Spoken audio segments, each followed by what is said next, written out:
बॉलीवुड की तारीख में लेजेंड फनकारों राज कपूर और अमिताभ बच्चन के मुकाबले में वर्सेटाइल दिलीप कुमार को इसलिए बड़ा फनकार करार दिया जाता है क्योंकि अदाकारी के अलावा पेशावर से ताल्लुक के बावजूद दिलीप कुमार को हिंदी, हरियाणवी और दीगर जुबानें मुकामी लहजे में बोलने पर मलिका हासिल था। इसके अलावा दिलीप कुमार ने जज्बाती अदाकारी इस कदर उम्दा और फितरी अंदाज में की कि इन्हें शहंशाह जज्बात का खिताब मिला। ये कहना बेजा ना होगा कि दिलीप कुमार इंडियन सिनेमा में अदाकारी का आफताब रहे हैं जिसके गिर्द फिल्म स्टार्स का निजाम शमसी चक्कर काटता है। इस बात का एतराफ इनके ज़माने के सबसे बड़े हरीफ और मद्दाह राज कपूर ने तो बहुत पहले कर लिया था और फिर स्टार ऑफ द मिलेनियम यानी सदी के अजीम तरीन अदाकार का खिताब पाने वाले अमिताभ बच्चन तो दिलीप कुमार की अदाकारी के शुरू से ही मद्दाह और मुरीद रहे हैं।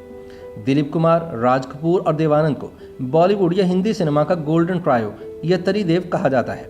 इनकी अदाकारी का जितना मुआवजा किया गया है शायद इतना मुआवजा किसी का नहीं किया गया। दिलीप कुमार की सवाने हयात the substance and the shadow में अदाकारा शर्मिला टैगोर लिखती हैं कि दिलीप कुमार ने अपने करियर के शुरू में ही एक वक्त में एक फिल्म का उसूल अपना लिया था, लेकिन इनके ज़्यादातर हम असर बैक वक्त कई फिल्मों में काम कर रहे थे। चूंकि दिलीप कुमार, राज कपूर और देवानंद की तरह डायरेक्टर या प्रोड्यूसर नहीं थे तो बहुत से लोगों को इनकी हिकमत अमली अहमकाना नजर आती होगी, लेकिन ये यूसुफ साहब के अपने ऊपर एतमाद के बारे में बहुत कुछ कहती है। वो पहले और सबसे आगे एक अदाकार थे, ना कि बिजनेसमैन। दिलीप कुमार और राजकुमार सबसे पहले सन 1959 में रिलीज होने वाली फिल्म पैगाम में एक साथ नजर आए।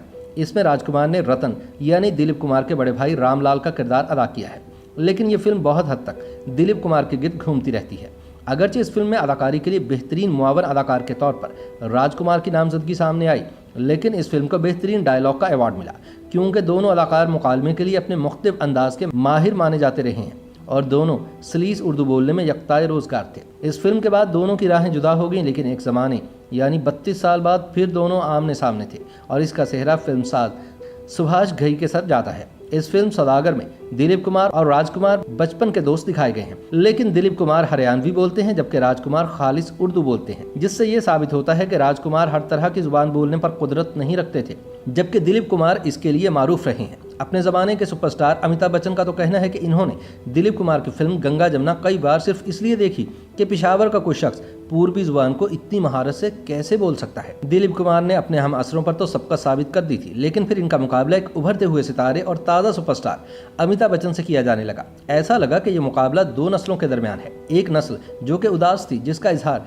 दिलीप कुमार की फिल्म दाग और देवदास में होता है, जबकि दूसरी नस्ल नाराज थी जिसका इजहार अमिताभ बच्चन के एंग्री यंग मैन वाली फिल्मों में होता है। सन 1982 में फिल्मसाज और हिदायतकार रमेश सिप्पी ने फिल्म शक्ति में अपने अपने ज़माने के दो हरदिल अजीज अदाकारों को एक साथ लाने का कारनामा अंजाम दिया और दोनों के परिस्तारों ने अपने अपने अंदाज में फिल्म की कामयाबी का सेहरा अपने अपने स्टार के सर कर दिया।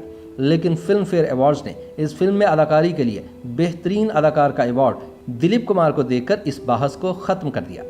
इस हवाले से ये वाक़या बहुत मशहूर है कि इस फिल्म को देखने के बाद दिलीप कुमार के दोस्त और हरीफ राज कपूर ने बेंगलुरु से फ़ोन किया और दिलीप कुमार से कहा, लाडे आज फैसला हो गया कि तुम आज तक के सबसे अजीम फनकार हो। फिल्म प्रेम रोग के दौरान राज कपूर ने ऋषि कपूर को डांटते हुए कहा था कि मुझे यूसुफ चाहिए। एक मंजर में वो शिद्दत जज्बात का इजहार करना चाहते थे और इसलिए उन्हें यूसुफ की तलाश थी। शायद इसी वजह से दिलीप कुमार को बहुत से लोग शहंशाह जज्बात भी कहते हैं। YouTube पर गूगली न्यूज देखने के लिए youtube.com की सर्च बार में गूगली न्यूज टीवी टाइप करें। गूगली न्यूज के पेज पर सुर्ख रंग के सब्सक्रिप्शन वाले बटन पर क्लिक करना ना भूलिए। YouTube पेज पर अपलोड होने वाली वीडियो से बाखबर रहने के लिए बेल आइकन पर क्लिक कीजिए। आपको हर नई वीडियो के बारे में नोटिफिकेशन मौसूल हो जाएगा।